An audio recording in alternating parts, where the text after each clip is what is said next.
Well, welcome everyone. And to those of you who attended my talk in San Francisco, this will be a similar lecture, but more condensed but also a little more thorough. So I'm going to talk about Frances Elkins' interior design in the San Francisco Bay Area, where she was active from the 1920s to 1950s. I'm just going to show a selection of some of the highlights of her work in the area, but it's by no means comprehensive. You will see this house in other images. This is the former George Newhall house, designed in 1913 by Louis Hobart. It was decorated by Frances Elkins for some clients in 1950. And one of the themes in Frances Elkins' career was all the great photographers who captured her interiors. And this is an image by the great Slim Aarons. Okay, next. So this is my book, which came out last year, published by Rizzoli. It has a lot more information about everything I'm going to describe today. Most of the projects I'm going to show you are in the book. Next. So these are two views of Frances Elkins, a painting of her about 1905 when she was 18 in a sort of sergeant style look, Gainsborough outfit. I don't know who the artist was or what happened to the painting. And on the right, a photo by the great Eugene Hutchinson of Frances Elkins in 1926 when she was an established decorator and very cosmopolitan and up to the minute. Next. So Frances was an expert in antiques. She used a lot of antiques in her work. These are some examples of some pieces that she used in various projects. Next. She was also a prolific furniture designer. These are some chairs and some lamps she designed and some fabrics she created in the 1940s for cabin crafts, which made chenille bedspreads based in Dalton, Georgia. Next. So these are some magazine covers showing her work. The top line, the center two images show a house outside Chicago. The other projects are in California. And the magazines in the post-war era often showed patios from houses she designed. There was that whole indoor-outdoor living, which became very idealized in the 1940s, 1950s. Next. So Frances's background. She grew up in, you could say, Gilded Age splendor in Milwaukee, very prosperous city. She lived on this Grand Boulevard, Prospect Avenue. Next. Many huge mansions were on this street. These are some of the houses on that block. On the lower left is a surviving home of her uncle, Emanuel Adler. Next. This is an artist rendering, colorized photo of her house. She grew up on the house on the right. These are two adjoining houses on her left. Her grandfather and her aunt and uncle lived on the left. Next. So the Adler family fortune was men's clothing. This is the factory in Chicago, Richardsonian Romanesque style factory. Excuse me, Milwaukee. Next. These are some ads for the Adler clothing line, which was targeted toward young men, beautifully tailored suits, etc. Next. This is David Adler, who became the great Chicago architect, Frances's older brother. He trained at the École des Beaux-Arts in Paris, was very classically inclined, and this is his largest project, the Crane Estate in Ipswich, Massachusetts. And it's often said architects resemble their houses, and in this Eugene Hutchinson photo of David Adler, you can see his very chiseled classic features. Next. Okay, this is Frances and David on the left in Milwaukee on the shores of Lake Michigan. On the right, Frances in Nice, about 1914. Next. So when David Adler was in Paris, next, studying at the École des Beaux-Arts and the architecture atelier, Frances would often visit him, and she learned a lot about architecture, design, and proportion from him. Next.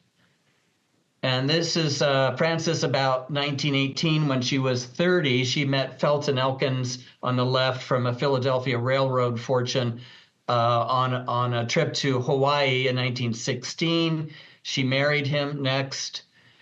and they unfortunately divorced 5 years later, and her divorce was on the front page of the San Francisco newspapers.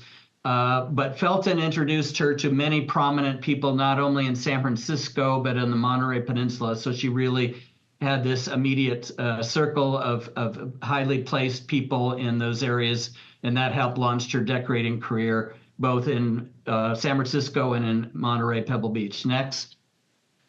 So in the 20s, starting her decorating career, she was constantly traveling to Europe. These are some of her favorite places.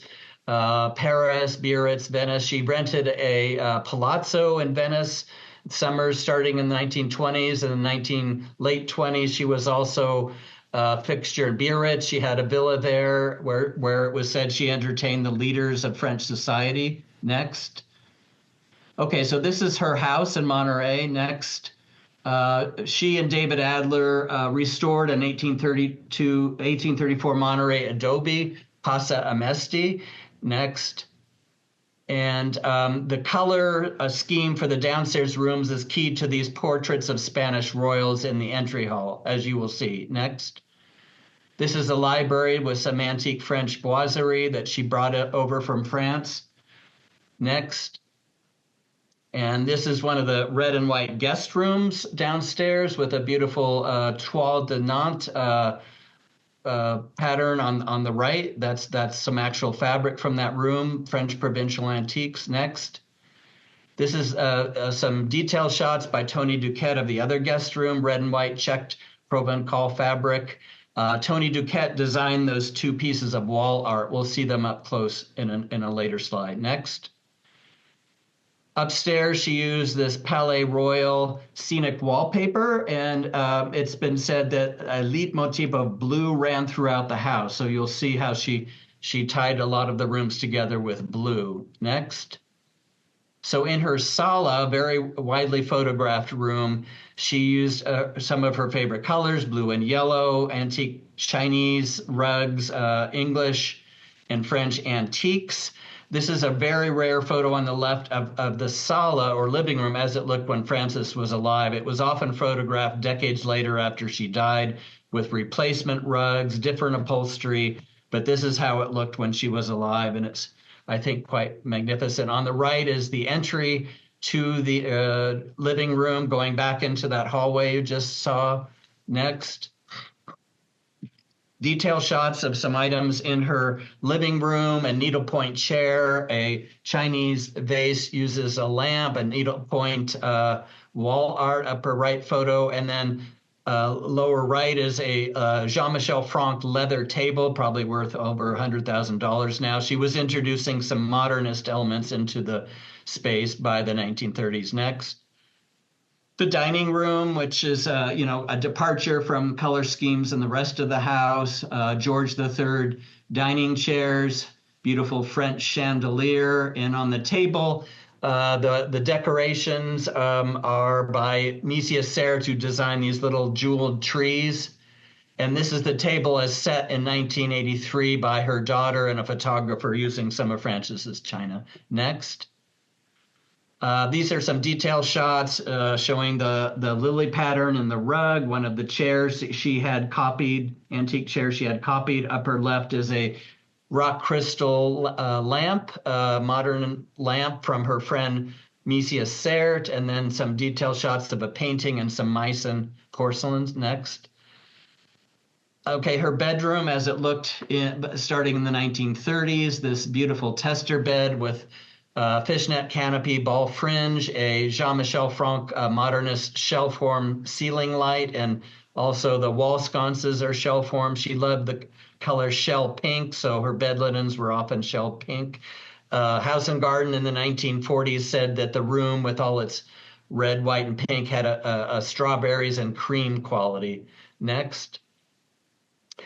This is a portrait of Frances painted about 1920 by her friend, the artist Jean McComas. It hung in her boudoir. We don't have color photos of that room, but the sofa, the settee on the left was in that boudoir, and Frances was actually sitting on that piece which has somehow disappeared from Casa Mesti. When that portrait was painted in the 40s, she updated the boudoir, added some more modernist items, including these Giacometti gilded sconces. Next. This is her brother David Adler's bedroom. David would often come out from Chicago to visit Frances. So in the blue and yellow and white bedroom, there's this canopy bed which was put into this niche, and then the wall covering this is Monuments of Paris, a wallpaper that David loved, and the black and white photo is very rare because it shows the room when Frances was alive. Another room was photographed decades later when a lot of the furniture, rugs, everything had changed. Next. This is the solarium. David Adler added the solarium in 1945 downstairs off into the garden. Another beautiful blue and white room, Peking rug. The fabric on the right on the chair and the sofa was a Williamsburg Raleigh Tavern pattern introduced by Schumacher in the 1940s. And on the left is a spiral or rope lamp designed by Frances Elkins. Next. Okay, so now we see briefly her home in Carmel Valley. She had this house for a few decades. David Adler designed it. Next. And what's interesting is the contrast here. And I'll talk more about some of the elements of her style. One of them was contrast of the more regal, formal, and the rustic and casual. Here she's got knotty pine walls and these sumptuous blue satin sofas and chairs. That's Elizabeth Duquette on the left sitting in the room, Tony Duquette's wife. Next. Okay, her headquarters for 20 years were in the historic Robert Louis Stevenson House in Monterey. Next. This is the exterior of the building in the 20s. She called her business the Casa Blanca, and there's a sign there above the doorway. Next. This is one of the showrooms photographed in the 1920s. She would constantly rearrange the furniture because it was also a shop. People could come and buy things, but she also used this space to photograph furniture that she either had made or antiques she was going to send to her clients. That's an early ad from a 1929 magazine on the right. Next. Another arrangement here, you just see even in these showroom spaces, she had this beautiful sense of scale and proportion, another hallmark of her style. And next. So these are rare photos. That both of them had a panel hiding something, and I had the panel removed on these negatives and the photo scanned on the left. There was a panel over the mirror so that when it was printed, it would just look like mirrored glass, but when the photo was scanned, you could see the photographer taking a picture of some antiques in Frances's showroom. On the right, the panel was over the doorway. We removed the panel and we see this woman, probably Martha Bruhard, sewing curtains. Frances would hang newly made curtains over the doorway and photograph them and let them stretch for a few weeks before sending them out to her commissions. Next. This is Frances in her office at the Stevenson House about 1940. That's probably Matisse watercolor behind her. And on the left, you see a mice and monkey through the doorway. She took that with her to her next office at Fisherman's Wharf. Next. Okay, she moved to Fisherman's Wharf. The Stevenson House was going to become a California historic site in 1948. Next. So here's, she took a former warehouse building and she rented it, and it's, very rustic. She had it the building painted turquoise, a simple nameplate outside the door on the right. That's Frances Elkins in the red with Mrs. Duquette again. And you can see the fishing boats right outside. It looks like this was an impromptu photo because you see drawings and things spilling over her desk and out of the cabinet. She's feverishly busy as always. Next. These are two of Frances's friends looking at some antiques in her Fisherman's Wharf showroom, including a Han jar, an item she would constantly use in her interiors. On the right is a malachite table for a client in Philadelphia and a Jean-Michel Franck table. Next. Okay, now we'll go and see some of her work in the Bay Area. Next. Okay, next. This is an apartment she shared with her husband, who left her for another woman, by the way, the first, Mrs. Lansing Tevis, the first woman in society to bob her hair. So in any event, when they were together, they had this apartment, and you can see there's a lot of pattern and texture going on, but it still looks very clean lined. And, not a lot of decorators could get away with this much pattern in one room, but I'm sorry, I don't know what the colors are, but it looks very comfortable. Comfort is another element of her style. Next. Okay, now Gardner Daly, she worked with him more than any other architect. He's noted for his more modernist buildings, including the Brazil Pavilion on the right in the 1939 San Francisco Fair, but he was also a master of traditional architecture. Next. This is the McBean House in Woodside. And next, the exterior, a very traditional colonial style house. Next. And in this stair hall, what's interesting is you just notice all the curved forms, the banister, the settee, even the wallpaper has these curved forms. Next. This is the living room.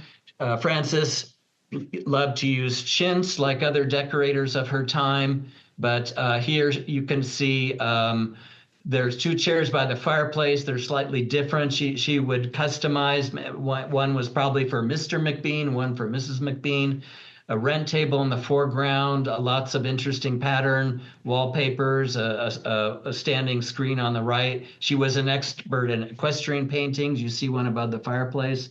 Next.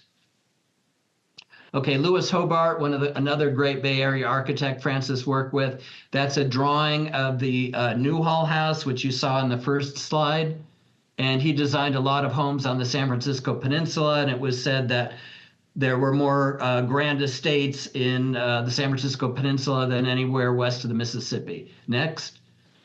This is the Cameron House. Next, designed originally about 1915. It was called Rose Court. And if you've seen the movie Harold and Maude, the house was still fully furnished 2 years after Mrs. Cameron died, and the filmmakers were able to use that house. So you can see the Elkins interiors in that movie. Next. This is the entry hall with this beautiful green painted French paneling with these interesting chinoiserie statues at the entrance to the living room. That's Mrs. Cameron's sister, far right, and her daughter. Next. Tony Duquette was an artist Frances discovered in the late 30s. These are some of his designs, including an antler console for a house in Monterey. Lower right is that piece of wall art you saw in the photos of Casa Mesti guest room. Next. So in the late 40s, he designed this powder room for the Cameron House, and the wall murals show San Francisco Victorians. Mrs. Cameron was of the DeYoung family, and they had a beautiful house which was painted on the walls of the powder room. And you see this little design that Tony did around the mirror. Next. Okay, so this is the living room as decorated in the late 20s, early 30s. Beautiful paneling, parquet floors, a simple floor lamp in a tree form. That's something design Frances often used. Next. Some details of the living room toward the fireplace. Interesting mix of objects, very comfortable sofas. Next. Okay, this is the library and the dining room. A lot of pattern going on, a lot of interesting colors. That's Mrs. Duquette on the left. That's some antique English paneling, which was brought into the house. On the right, the dining room had the jeweled trees designed by little table decorations designed by Misia Serret. And there's a dinner party scene in Harold and Maude, and you can see those same jeweled trees. Next. Okay, in the loggia, there was a loggia connecting the main house with the music room. Jean McComas painted this beautiful Pyrenees mural, and you can see this in Harold and Maude. Next. Here's a detail of that wonderful mural. Next. These are two of the guest rooms in the Cameron House. On the left is a guest room done in white, green, and red with this tester bed that Francis bought from Siri Mom. On the right is Tony Duquette in bed in a room with this lovely green toile wallpaper. Next. And then Frances did some updating of the patio, the garden area. She designed this a space on the right, an outdoor kind of kitchen space. Next. Okay, so just a brief note, Frances was a close friend of Coco Chanel, and she used some of the, and that's Frances on the left in 1927, and a rare color photo from the 30s of Coco Chanel in her Paris apartment, but Frances used items inspired by Coco Chanel, Coromandel screens, gilded deer, crystal ball table lamps. Next. Okay, Celia Tobin Clark, next. This was David Adler's biggest design on the West Coast, this English-style house. Next. The entry hall with this lovely harlequin floor and this beautiful Jacobean paneling, lovely English antiques. Next. This is the music room, 55-foot room, beautiful paneled room, lots of seating areas, and you'll see it in color in the next slide. There's some details. That's a Boldini portrait of Mrs. Clark and some modernist table lamps added in the mid-30s.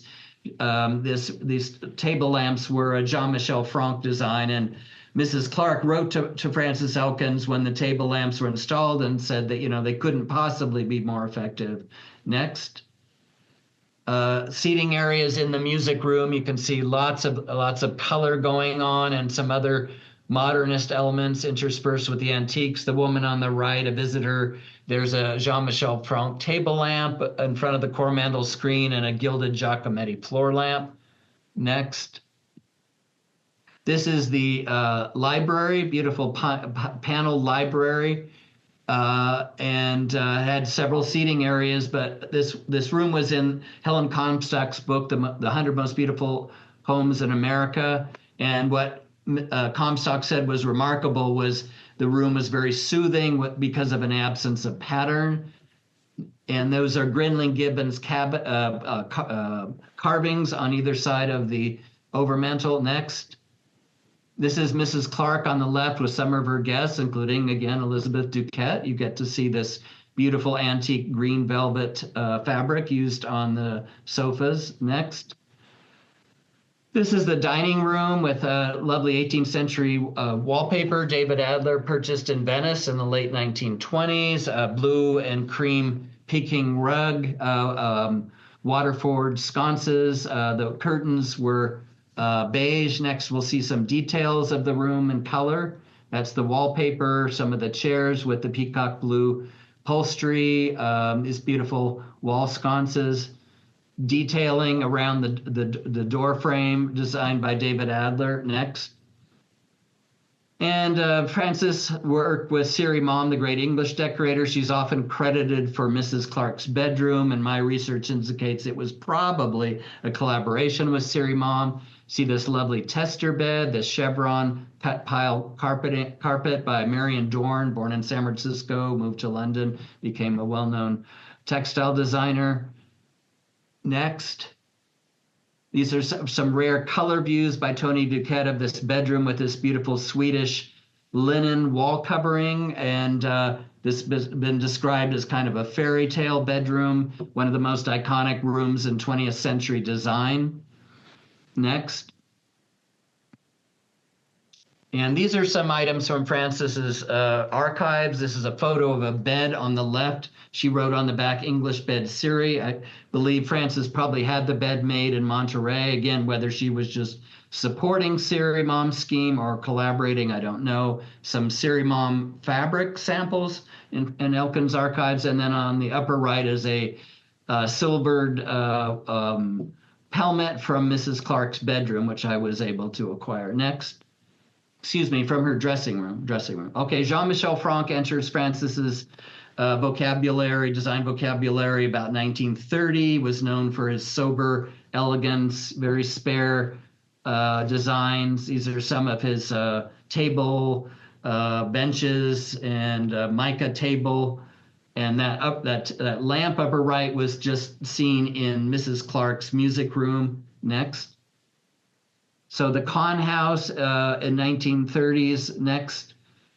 Interesting thing is Mrs. Kahn loved this library. She had it reinstalled in another house in 1959. Everything was brought over.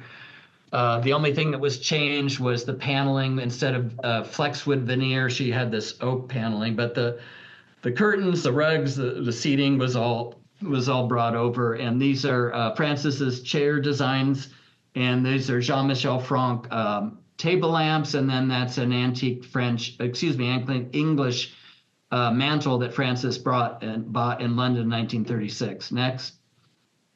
Detail shot of the Kahn Library. Francis loved tall table lamps. You see them here. And the wall sconces are kind of a nod to Grinling Gibbon's carvings. Next. Okay, Gardner Daly. Francis designed this architect's homes, various apartments and houses. Next. So Daly, about the mid-30s, moved from traditional to the modernist style, heavily influenced by his travels to Europe. This is his house on Telegraph Hill, which had a rooftop garden inspired by Le Corbusier. And this is an architectural model in his archives at Berkeley. Next. Okay, this is the pale gray living room with, again, a Francis Elkins signature, Coromandel screen. Another item she often used was a gondola chair. You see one of those on the right. She would copy gondola chairs, which she brought back from Venice. This oak low table, coffee table, was her design. That adds, kind of a more simple modernist element. Beautiful satin sofas. Next. This is the other side of the living room. Black marble fire surround, French provincial table used as a desk, Chinese table cut down to be used as a coffee table, and more of the Coromandel screen. Next. Okay, the Zellerbach House was one of France's most grandest urban projects, and it was intact until recently, and then subsequent owners have, stripped things down a bit. Next. This is the Georgian-style house designed for an earlier owner in 1927 by Arthur Brown Jr., who designed San Francisco City Hall. Next.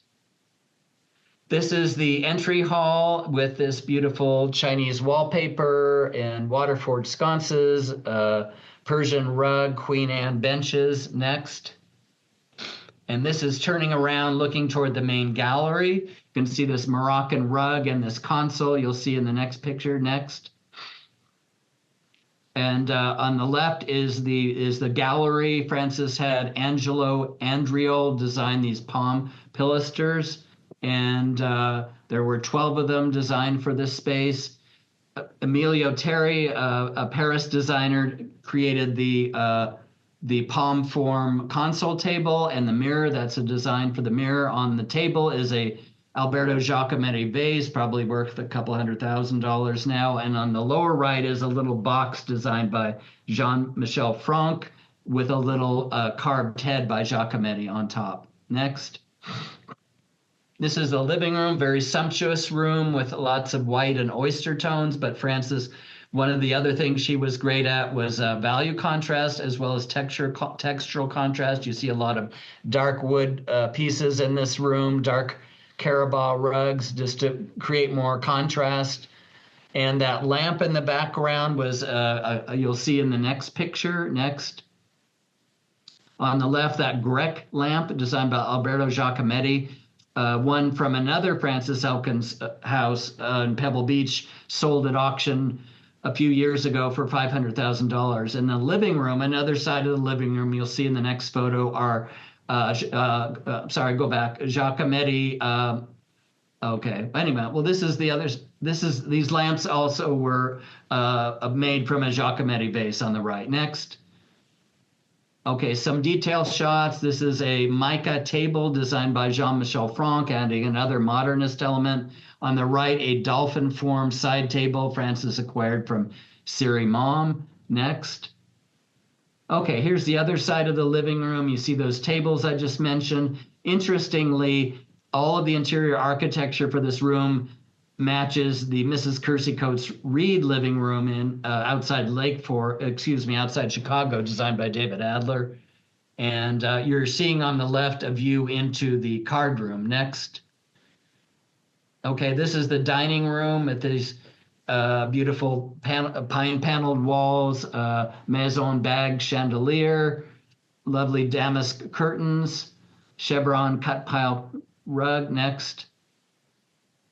Now this is the powder room. Francis wrote that this was inspired by the Hall of Mirrors at Nymphenburg Palace.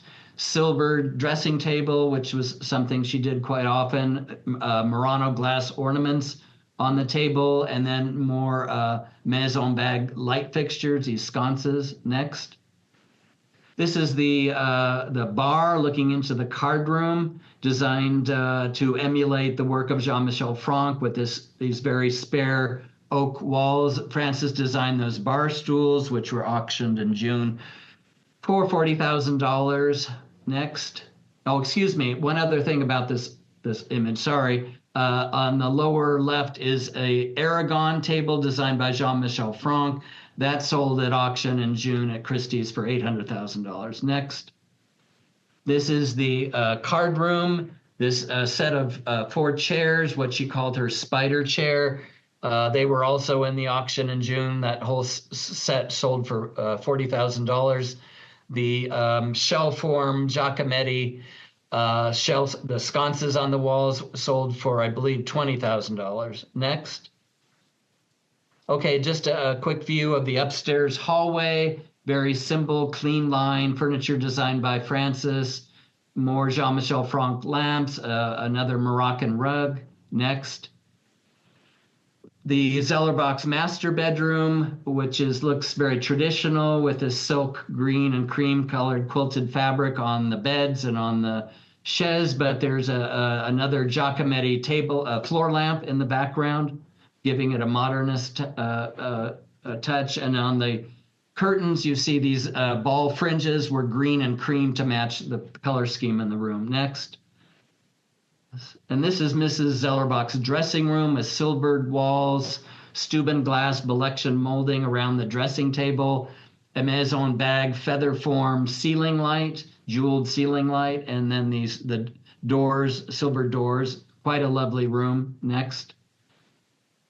And upstairs, this is where you could see Frances' love of Victorian furniture. Most of her contemporaries abhorred anything Victorian, but she liked to freshen up Victorian forms with new paint, new fabrics.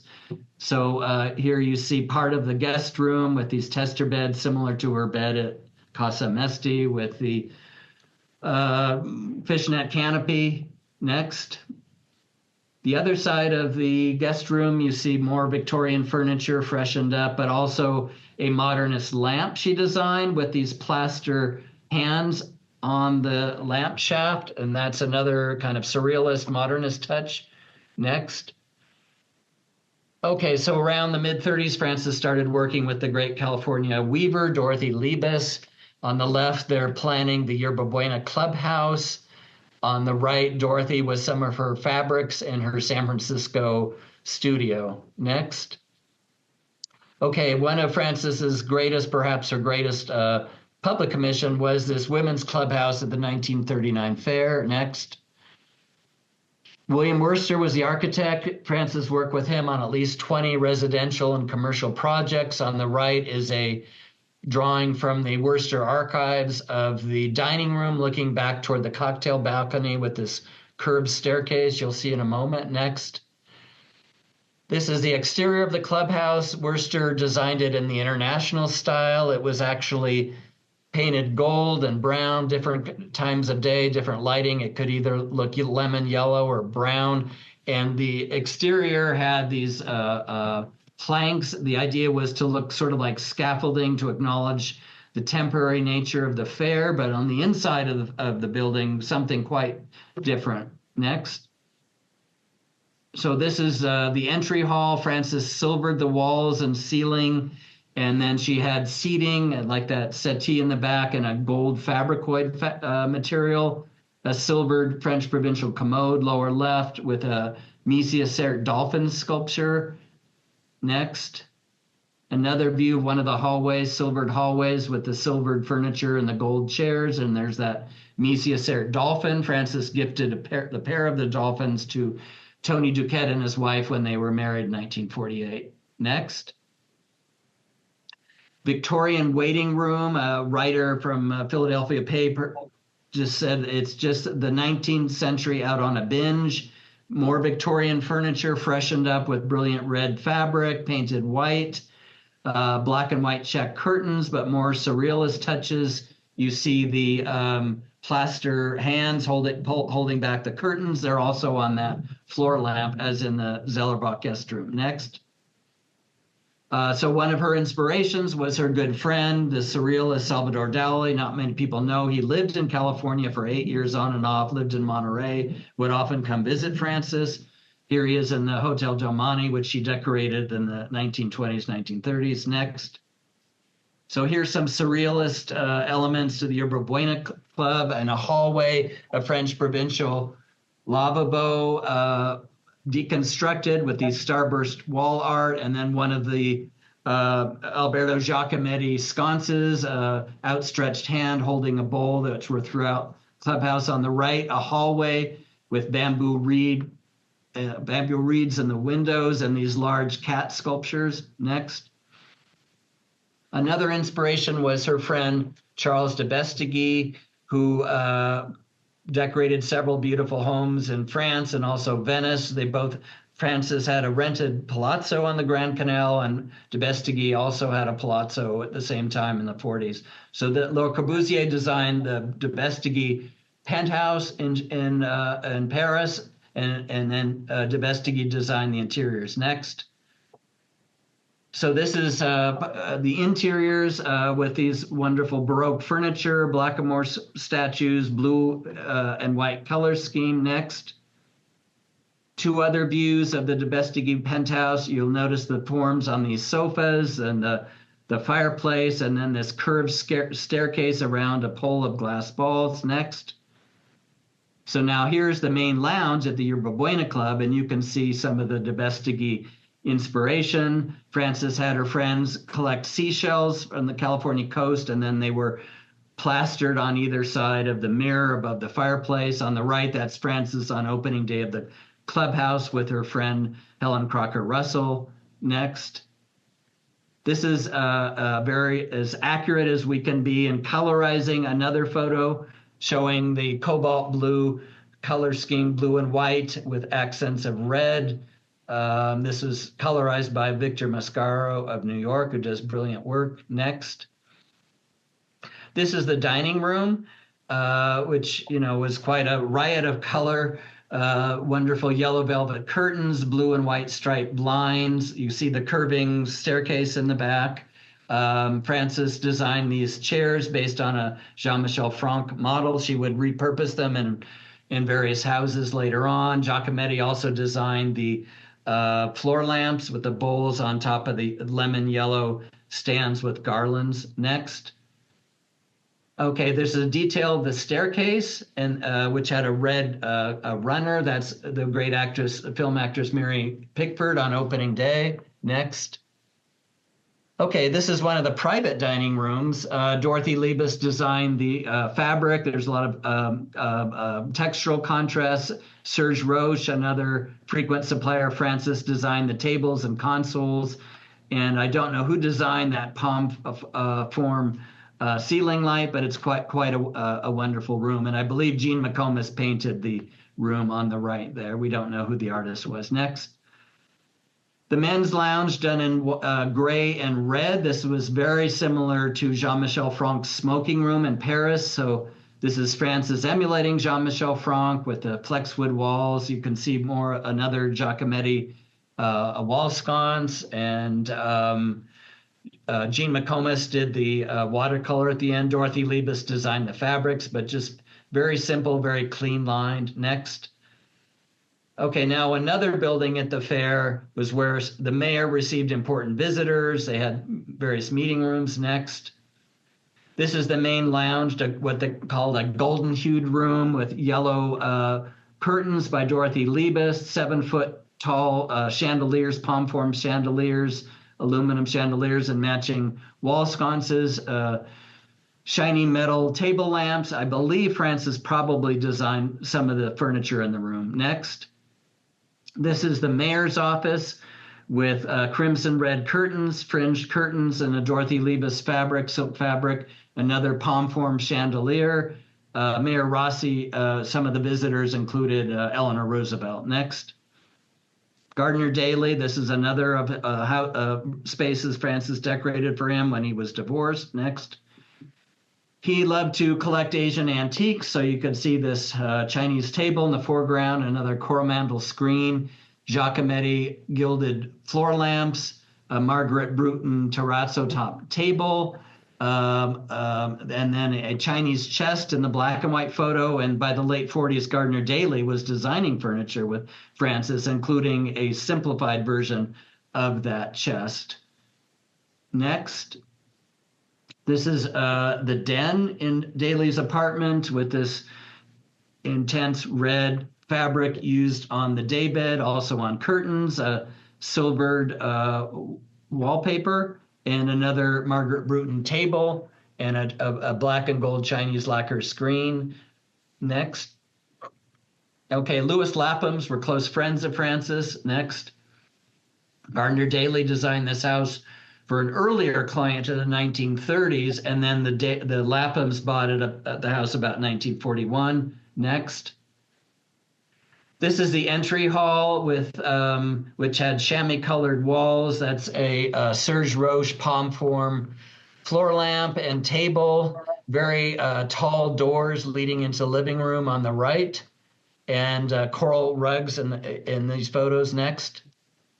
This is the living room, which had beautiful Chinese antiques and some French provincial touches, gilded table lamps by Francis, an ancestor portrait above the fireplace helped key the color scheme for the room. Next. And here you see two Fred Lyon photos of the living room in color. And you can see how the chair on the right relates to the ancestor portrait. Next. This is the dining room, which had a Welsh dresser, some Queen Anne chairs, very simple. Next. Okay, Frances was traveling to Mexico a lot in the 1940s because she couldn't go to Europe during World War II. So the Stern Hall dormitory. Next. This was the drawing room, which has a strong Mexican influence. It also shows influence of Jean-Michel Franck, who had died the prior year. Very spare flexwood walls. Dorothy Liebes designed the upholstery, the black and white Holstein rugs. The residents called them the giant pandas. But you see the Mexican influence in the silvered screen in the back, the mirror on the right, and then the leather-wrapped table and chairs were designed by Francis, inspired by Mexican furniture. Salvador Dali designed the floor lamps at the back by the fireplace. Next. These are just some detail shots from Stern Hall where you see the Mexican-inspired furniture and the silver pieces from Mexico. Next. Frances had a brilliant cabinet maker named Myron Oliver. So she took this old Spanish refectory table, which she'd also used at the Yerba Buena Club in a room I didn't show you, but she had it simplified and copied to use as a lamp table at Stern Hall, which was shown in the prior photos. You see the antique in the black and white photo and the Stern Hall table inspired by the antique upper left. Next. Whitney Warren was a son of a famous New York architect. He was an art and antiques collector, hosted a lot of parties. Next. This is his Gardner Daly designed house on Telegraph Hill in the foreground. On the left is Daly's own house, which you saw in the architectural model. Next. This is a Florentine Renaissance doorway that Whitney had installed in the living room. Next. This is the living room with these pale pink walls. Cole Porter's wife, Linda, suggested this color. And those are antique Italian tile art hanging on the walls. A chair designed by Francis, lower right. A lot of other beautiful antiques. This is a night photo taken by Fred Lyon when he first photographed for Frances Elkins in 1948. She was actually at the photo shoot. He didn't know who she was, just dismissed her, but then he realized that that was her, but she didn't identify herself. Next. Some detail shots. That's a party for Audrey Hepburn with Whitney Warren on some new sofas Frances added about 1950. On the right, that's Gardner Daly lighting cigarette. You see more of the antiques and those Italian tile panels on the right. These are Slim Aaron's photos. Next. This is the library, which mixed antiques and modern beautifully. That a low oak modern table, coffee table designed by Frances, brilliant red curtains, tapestries, Flemish painting. On the right is a detail of the mantle in the same room. Next. Okay, this is a party, opera-going party at Warren's apartment, at his house in the library. You see that table Frances designed in the foreground. Next. Okay, the Hawes were San Francisco clients. Frances also worked for them in Atherton. Next. So this is the living room in the Hawes apartment, a full floor apartment in Pacific Heights. Frances designed the sofas. Everything's kind of soft grays with accents of color, picked up from the another ancestor portrait, a Hahn jar used as a lamp. Tables designed by Frances after Chinese antiques, a black spiral form floor lamp on the right, and Dorothy Liebes designed the blinds. Next. And you can see how Dorothy Liebes picked up the colors for the blinds from this Louis XV chair, one of 4 antiques in the apartment. Next. This is the dining room, black and white scheme, another Jean-Michel Franck shell form ceiling light, copper and gold and cream Dorothy Liebes blinds. Again, very simple. Next. Okay, this is the library in the Hawes apartment, and you see again that Williamsburg Raleigh Tavern fabric by Schumacher used on the sofa, and more Jean-Michel Franck bean jar lamps. This is Mr. and Mr. Hawes and his son who just broke his foot skiing. Next. Okay, Dr. and Mrs. Gardner in Hillsborough. Next. Gardner Daly designed this beautiful house. I was able to tour it a few times and meet Mrs. Gardner, who was then about 100. She kept all the Elkins decor intact. Next. This is the sunroom, but it was used as a living room for many decades. And then later, Mrs. Gardner had Gardner Daly build the living room, which was in the original plans, but they couldn't afford it at first. So here you see furniture designed by Frances, more of those tall lamps that she loved. Next. This is a hallway, which was totally intact when I visited the house. A French provincial commode. On the right is the entrance to the powder room. Next. And this is the wallpaper, which had been preserved. Quite a wonder. Frances was a master at using wallpaper. Next. Okay, this is a sitting room, private sitting room, where the Gardners would relax. And you see the curtains are very typical Frances Elkins curtains. This room was done in blue and yellow. Next. Detail of the room in color. Next. And some more detail shots of the room, which again was beautifully preserved by Mrs. Gardner. Next. And Thomas Church was one of the many landscape architects Frances worked with, but Frances and Gardner Daly and Church were often hired as a team by San Francisco Society. Otherwise, they might hire Worcester as the architect. But Church designed these gardens, kind of defined a California style. He was trained in classical principles, but he wanted things to feel more opened up and blend the indoors and the outdoors. And that's the garden at Sunset Magazine Complex in Menlo Park. Next. Okay, so this is the Gardners looking out from that sunroom you just saw. This is looking out into the Thomas Church design garden at the Gardner home. Next. Okay, the Topham House in Hillsborough. Next. This is a William Worcester house designed in redwood. Looks very simple and unassuming from the outside. Next. But on the inside, some very interesting touches. This is Margaret Bruton, who designed these beautiful terrazzo top tables for Francis. Next. Now, in the entry hall on the left, Margaret Bruton designed this beautiful tile pattern in the floor. On the right is a nice vignette with a floor lamp designed by Francis, a Greek crater vase on top of a 7-drawer French chest, and then some black painted Empire chairs. Next.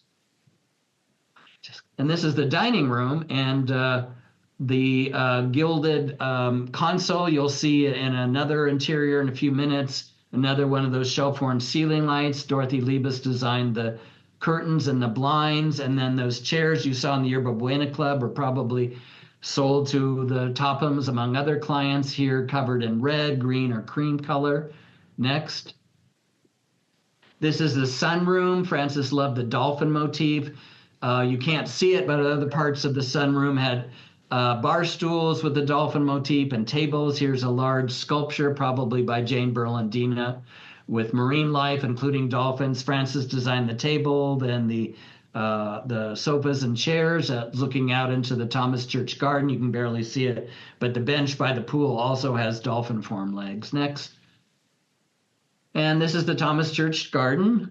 Just give you another sense of the church garden. He often had these kind of meandering forms in his work, grass, in the patio, but it's very soothing, very pleasing. Next. Okay, Frances Oakham's own apartment on Pleasant Street in San Francisco. Next, she rented this apartment by the 1940s. It was published in Harper's Bazaar, 1948. Next. In the living room, it doesn't show it here, but throughout the rest of the room, a lot of pink. But she's got some modern art above the fireplace. I don't know who designed this table, probably Guthrie Courvoisier, with inset jewels. Moroccan rug. Next. This is the bedroom with this Victorian damask pattern, which she was using a lot of black and white toward the end of her career. A Jean-Michel Franck table lamp, one of her rope lamps, an antique a black stove. Next. And this is the kitchen. She didn't cook a lot, but she had this cute little kitchen with gold and white stripes, and that's a Jean McComas painting, a still life of seafood. Next. The Gunsts remodeled their house. They hired William Worcester and Francis to remodel their house in 1950. Next. The front door of the house. On the right, some women on a Frances Elkins house tour after Francis died 5 months later. Local museum did a house tour of 7 projects. I don't have a great photo of the living room, but it was done in Celadon green. These ladies are in the living room. Next. The library was keyed to Mrs. Gunst's coloring, according to a San Francisco Chronicle article. It had shades of rust, apricot, purple. Francis designed the seating in this room and that modernist oak table in the background. Otherwise, she used black lacquered Chinese-inspired tables. That's another Giacometti floor lamp. She loved to have these curtains with these box pelmets. Dorothy Liebes designed the fabric on the throw pillows, shimmering metallic threads. Next. Okay, the Wheels. Gardner Daly remodeled their house in 1950. Francis decorated it. Next. In the entry hall, this grisaille wallpaper, which the murals depict California farm workers, an Italian cabinet looking into the living room on the left. Next. Okay, the living room had a beautiful fruitwood mantle, a lot of French provincial antiques. The walls were painted pale blue, and the curtains were a complementary shade of blue. That's another Elkins lamp, a corkscrew lamp on the left. Next. This is another view of the living room. You can see the lovely colors, the combinations of the modernist, the Franck table lamp, the corkscrew floor lamp by Francis mixed with these antiques. Next. This is a very typical Francis Elkins combination to put Coromandel screens with French provincial chest. These are Venetian chairs covered in apricot velvet. Next. This is the dining room with this beautiful red and white toile wallpaper. And then what gives it a lot of verve is the value contrast. That's a black and white Moroccan rug. Another lavabo. Francis liked to use them as planters, French provincial lavabo. A chandelier, which Francis had pewtered to match the pewter in the cabinet in the back. Next. The Goldman House. Next.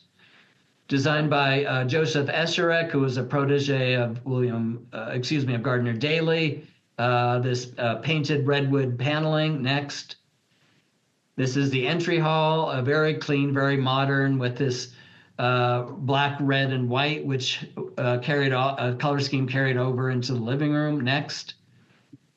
So the living room had black and white fabric and inverse white and black fabric leaf pattern on the seating, on the curtains. Francis mixed it up with some touches of red throw pillows. The Margaret Bruton table, you'll see in a minute, Chinese end tables. Next. And this is the living room looking over to the dining room. Francis designed the cane back chairs in the dining room. You see a very clean curtain treatment with the box pelmets. And you can see just some of the red accents in the living room. Next.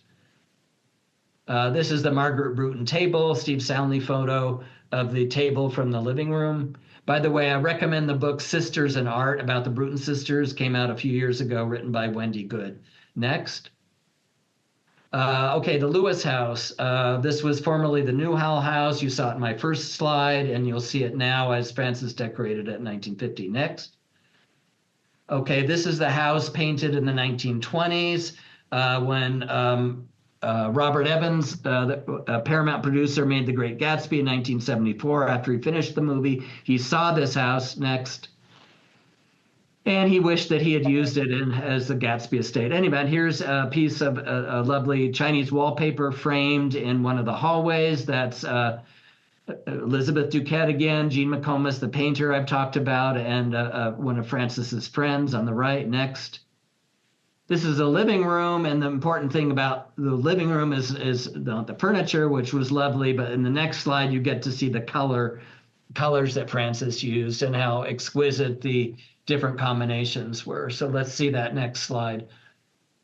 Okay, so here's the same group of people in the last photo in the back of the room, but you see some beautiful combinations of lavenders and greens and turquoise and pale blues.